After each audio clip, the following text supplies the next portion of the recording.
The wind came sideways, sharp enough to cut. Grant Miller pulled his collar high and urged his mare forward through white blindness, checking fence lines that probably weren't worth the ride. Late March in Montana Territory had a way of reminding a man who was in charge, and it wasn't him. The blizzard howled like something dying. Visibility was nothing. Grant considered turning back when he heard it, a child's cry, thin and desperate against the wind. He almost dismissed it as an animal. Almost. Conscience was a stubborn thing. He angled his mare toward the sound, squinting through the snow. What he found stopped his heart. An overturned wagon, half buried, its canvas torn and flapping. A small boy crouched beside a woman lying motionless in the snow. "Please," the boy screamed when he saw Grant. "Please don't leave us." Grant dismounted, his boots sinking deep. The woman was unconscious, her face a startling, porcelain pallor against the white. No horses, no supplies within reach, no help coming. He checked her pulse, faint, but there. The boy was maybe 9 years old, shaking so hard his teeth chattered. "She won't wake up," the boy sobbed. "Is she?" "Not if I can help it, son." Grant lifted the woman as gently as he could. She was surprisingly light. He secured her across his saddle. "Hold tight to me. Don't let go." He pulled the boy up behind the woman, felt small arms lock around his waist. The cabin was still a mile away. In this storm, it might as well be 10. Grant turned his mare into the wind and pushed forward. The boy whispered prayers against his back. The woman's breathing was shallow. 2 more mouths, Grant thought. 6 weeks of winter left. God help us all. But he didn't slow down. The cabin held warmth like a promise barely kept. Grant laid the woman on his bed, the boy hovering beside her like a small guard. "Get back, son. Let me work." Grant built up the fire, then filled a tin cup with water from the kettle. He added willow bark from his stores for pain and fever and knelt beside the woman. "Can you hear me?" Her eyes fluttered open, dark and intelligent. Even through the haze of shock, she took in the cabin, Grant's face, the boy beside her. "Bo," she whispered. "Is Bo?" "I'm here, Mama." The boy gripped her hand. She exhaled slowly, then tried to sit up. Grant stopped her with a gentle hand. "Ankle sprained, not broken. But you need rest." He offered the cup. "Drink this. It'll help." She drank without question, then studied him with unsettling clarity. "I am Lian Chen," she said. "This is my son, Bo. We are grateful for your kindness, Mr. Miller." Grant Miller. He stood, suddenly aware of how small his cabin must seem. 1 room, 1 bed, 2 chairs, and a table that had seen better years. "How long must we impose upon you, Mr. Miller?" "Till the thaw. Could be 6 weeks. No one travels this country in March storms." Lian's expression didn't change, but something passed behind her eyes, resignation, maybe calculation. "Then we are in your debt." "It's not debt," Grant said. "It's just what's right." He pulled a pot of venison stew from the shelf and set it on the stove. Bo watched him with enormous eyes, dark and solemn. "Hungry, son?" The boy nodded. Grant ladled out 3 bowls, smaller portions than usual, but no one commented. Bo ate like he was starving. Lian ate sparingly, her gaze moving between Grant and the empty cradle in the corner. She didn't ask. Grant was grateful. When the meal was done, he laid out the sleeping arrangements. Lian would take the bed. Bo would get Grant's bedroll by the fire. Grant would make do with the chair. Lian started to protest. Grant raised a hand. "No arguments. You're injured and the boy needs proper rest." She nodded slowly. "You are a man of principle, Mr. Miller." "Just a man," Grant said. Night settled heavy.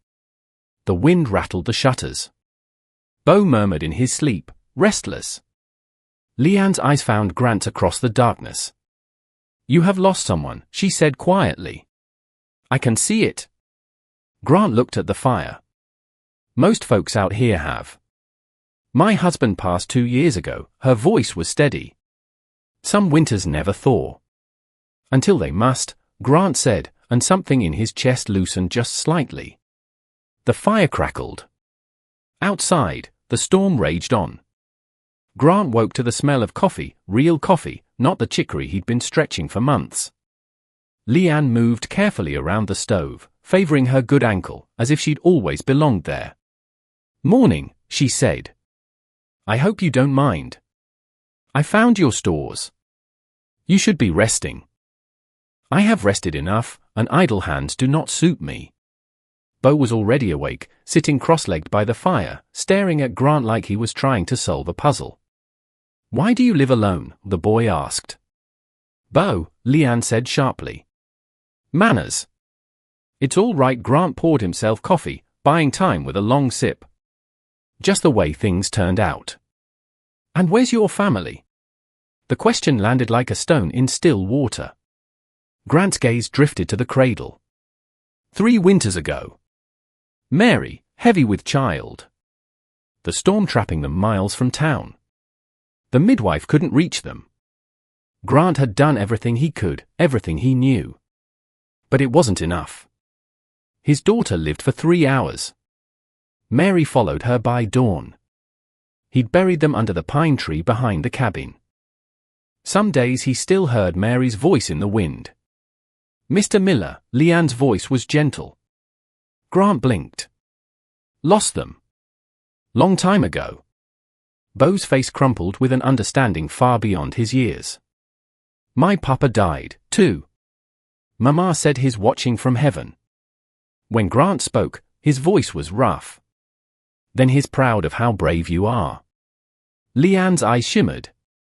"And he would be grateful for men like you, Mr. Miller." Before Grant could respond, the wind picked up, a low moan that set his teeth on edge. He stepped outside.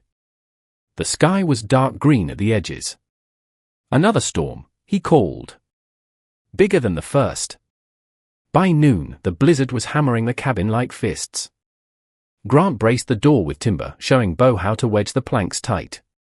"Like this?" Bo asked, pushing hard. "Just like that." "Good work, son," the boy beamed. Leanne watched them from beside the stove, her expression unreadable. But when Grant caught her eye, she smiled, a sad and knowing thing. The walls groaned, the shutters banged. If they survived this storm, he knew, his isolation was over. He couldn't unsee their need, or his own. The days found their pattern like stone settling in a creek bed, unexpected, but inevitable. 3 weeks passed. The storms eased, though winter still held the land in its grip, snow piled high against the cabin walls. The world beyond was white silence. Inside, routines formed. In the mornings, Grant taught Bo practical skills: how to mend harness leather with an awl and wax thread, how to split kindling with a hatchet, short, controlled strikes, how to read animal tracks in the snow. Rabbit.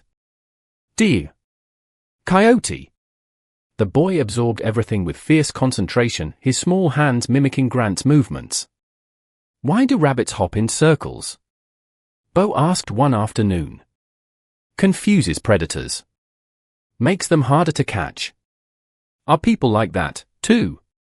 Grant paused, considered. "Sometimes."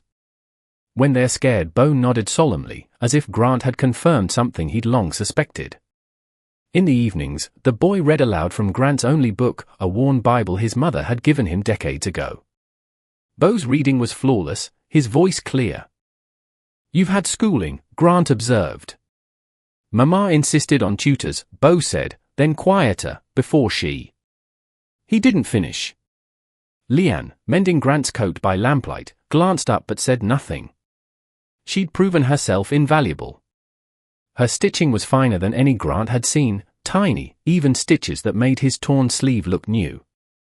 She stretched their supplies with quiet efficiency, turning simple ingredients into proper meals. She never complained, just moved through the cabin with a grace that suggested capability, not servitude. One evening, as Bo slept and the fire burned low, Leanne set down her sewing. You never speak her name, she said softly. Your wife. Grant's jaw tightened. He stared at the flames. May I know it? Leanne asked. The silence stretched, then, barely audible, Mary. That is a kindness to her memory. And to yourself, speaking it. Grant nodded, unable to respond, his throat too tight.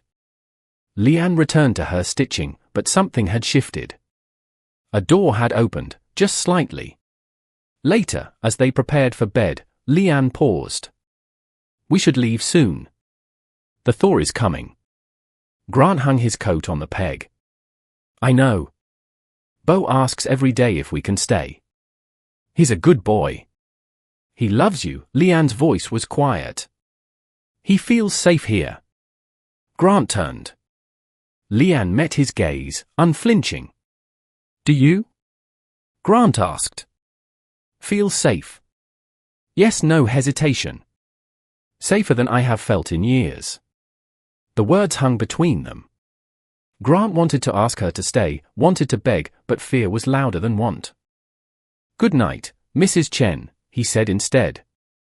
She smiled, sad around the edges. Good night, Grant. Spring arrived not as a victory, but as a question. Now what? Late April brought warmer days. Icicles dripped from the eaves. Crows returned, calling from the pines. Patches of brown earth appeared through the snow like promises. Leanne's ankle had fully healed. She walked the property each morning, her gaze assessing. She studied the creek, the soil, the natural grazing areas. One afternoon, she stopped beside Grant as he repaired a section of fence. This land could be worth a great deal with proper management, she said. Grant shrugged. It's worth my peace. Leanne tilted her head. And peace is worth more than gold. To me, it is. She smiled, but it didn't reach her eyes. A rare man, Grant Miller. Bo had grown bolder. He followed Grant everywhere, chattering endlessly. Can we stay? He asked one evening, point blank. Grant set down the harness he'd been oiling. Your family must be searching for you. They'll want you home. I don't care about them. I want to stay here with you. The boy's face was fierce, desperate. Grant's heart cracked clean through. You don't want us, Bo whispered. That's why you won't say yes. That's not true. Then why? Because you deserve better than this. The words burst out of Grant before he could stop them. You deserve a real home, a real family, not some broken-down rancher in the middle of nowhere. Bo stared at him. Then quietly, you're not broken. You're the best man I know. Grant couldn't breathe. That night, Bo had nightmares, thrashing and crying out. Grant was at his side before Leanne could rise. He held the boy, whispered reassurances, stroked his hair the way he'd imagined doing for his own child. Leanne watched from the shadows, tears streaming silently down her face. When Bo finally settled, Grant looked up. Leanne mouthed two words. Thank you. The next morning, she approached Grant while Bo slept. You are a good man, Grant. Better than you believe yourself to be. Grant shook his head. I'm just. You have given us more than shelter. You have given Bo hope. You have given me something I thought I had lost. What's that? Faith, she said. In the possibility of starting over. Grant wanted to say it, wanted to ask them to stay, to build something together, but the words wouldn't come. Leanne pulled a folded letter from her pocket. When we leave, I will need to post this. My family will be concerned. Grant's stomach dropped. Family. Wealth. Position. They'll come for you, he said. Yes. And you will go back to your world. Leanne met his eyes. I don't know what world I belong to anymore. Grant turned away before she could see his face. He heard the horses before he saw them. Too many hooves for a neighborly visit. 6 riders crested the hill, moving fast. Fine horses, tailored coats despite the trail conditions. The lead rider was a man in his 40s, square-jawed and cold-eyed. Bo, playing outside, froze, then bolted for the cabin. "Grant! Men coming!" Leanne stepped onto the porch, her posture suddenly rigid. Grant moved beside her instinctively, protective. The riders pulled up. The lead man dismounted, ignoring Grant entirely. "Mrs. Leanne Chen," his voice was clipped, formal. "Thank God. The entire territory has been searching." Chen. The Chen Trading Company. Railroads, shipping, more wealth than most men could count. "Jin," Leanne said evenly. "I sent word we were safe 3 weeks ago." "We have been frantic." Jin's gaze finally landed on Grant, assessing and dismissive in the same glance. "This is Grant Miller," Leanne said. "This is my land." "Is it?" Jin's smile didn't reach his eyes. "How fortunate for you," sheltering my sister-in-law and nephew. Bo had hidden behind Grant, gripping his coat. "The boy needed help," Grant said. "So, I helped." "Of course." "Very noble." Jin pulled an envelope from his coat. "I am prepared to compensate you generously for your trouble." "I don't want your money." Jin's smile thinned. "Everyone has a price, Mr. Miller." "Name yours." "Then you don't know everyone." Leanne stepped forward. "Jin. Mr. Miller saved our lives. We were robbed by our own escorts, left to die in the blizzard. I told him nothing because I did not know if I could trust him." Grant felt the words like a blade. "Didn't know if I could trust him." "I see," Jin's tone suggested he didn't believe it. "Well, regardless, it is time to leave." "Leanne, Bo, we have brought a carriage." "I don't want to go," Bo said, voice shaking. "He's my friend." Jin grabbed Bo's arm, not gently. "Enough. We are leaving."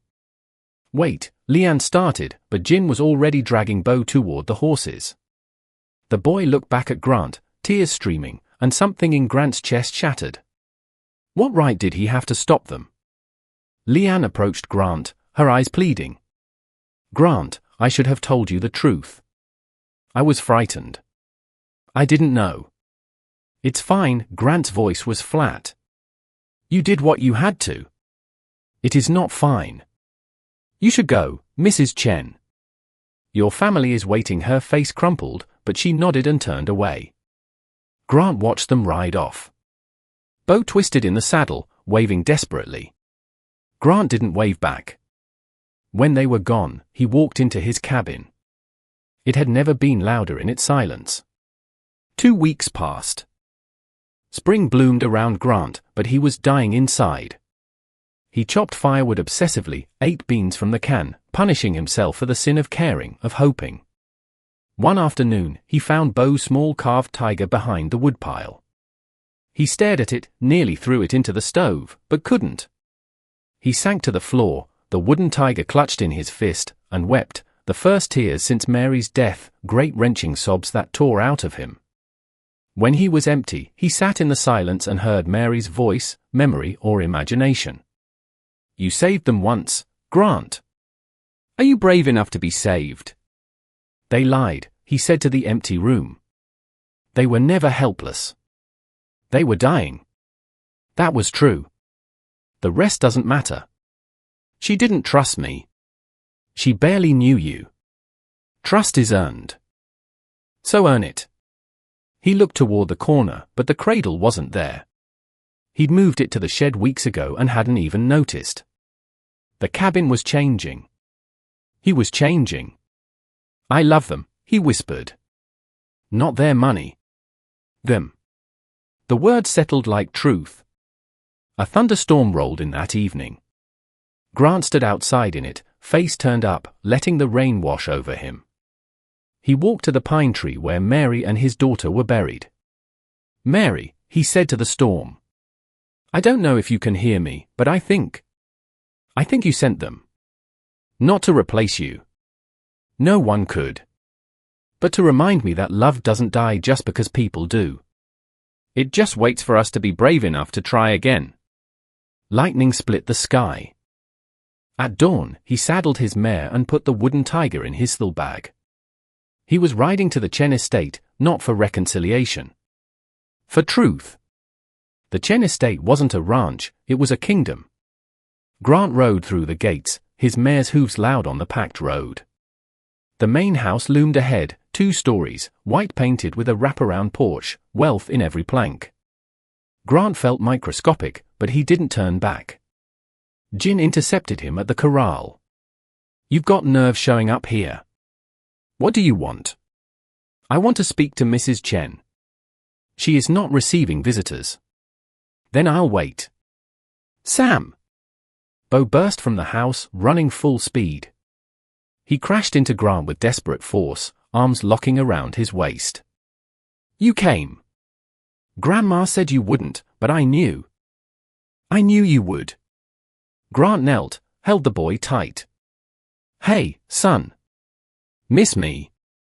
Bo nodded against his shoulder, crying. Leanne appeared on the porch, one hand pressed to her mouth.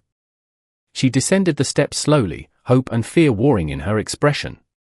"Grant." Grant stood, keeping one hand on Bo's shoulder. Ranch hands had gathered now, watching. Jin looked murderous. "I came to say something I should have said when you left." Leanne stopped a few feet away. "I am listening." Grant took a breath, faced her, faced all of them. "I didn't shelter you for reward. I didn't care who you were. You needed help and I gave it, because that's the code a man lives by or he's not a man at all." His voice steadied. "But there's more. These past weeks, you reminded me what living is. Not just surviving. I loved having you in my home. I loved hearing Bo laugh. I loved." He stopped, collected himself. "I loved feeling like I mattered again." Silence. Every eye on him. Leanne stepped closer. "Grant, I stayed those extra weeks because I was waiting for you to ask us not to leave. When you did not, I thought perhaps I had mistaken your kindness for something more. I was afraid." Grant's throat was tight. "Afraid you'd pity me. Afraid I wasn't enough." "You are more than enough," Leanne's voice broke. "You are everything Bo needs." "Everything I?" She stopped, but Grant understood. Bo pulled Grant's hand. "Does this mean you'll stay? Or we can come back?" Grant looked at Leanne. "I can't offer you a mansion. Just a cabin, hard work, and a man who will never stop trying to be worthy of you." Leanne's smile was sunlight through clouds. "Grant, I do not want a mansion. I want a home. And home is where you are." Jin made a disgusted sound and stalked away. Adelaide took Grant's hand and led him toward the porch. They had much to discuss: partnership, land, the future. The 3 of them sat together, and for the first time in 3 years, Grant felt the weight lift. 3 months later, August heat shimmered over the meadow. Grant's cabin now had a second room, built with timber Grant had cut and Chen ranch hands had helped raise. Grant was foreman of the Northern Range, now a partnership, not charity. He'd proposed combining his land with the Chen property, and Leanne had agreed immediately. The land prospered under his careful stewardship. Bo visited every weekend. His room was simple but loved, the carved tiger on the windowsill. Adelaide visited 3 times a week, their relationship deepening slowly, respectfully. One evening, they stood together watching the sunset. Bo, perched on Grant's shoulder, looked out over the land. "Grant," he said, "when I grow up, can I run this ranch with you?" "Son, you'll run the whole territory if you want. But yes, we'll run it together." Leanne squeezed Grant's hand. "You have given him a future. You have given me a second chance." "You gave me a reason to take it," Grant replied. That night, after Bo was asleep, Grant and Leanne stood in the doorway. The empty cradle was long gone, replaced by a child's laughter, a woman's presence, a home that breathed with life.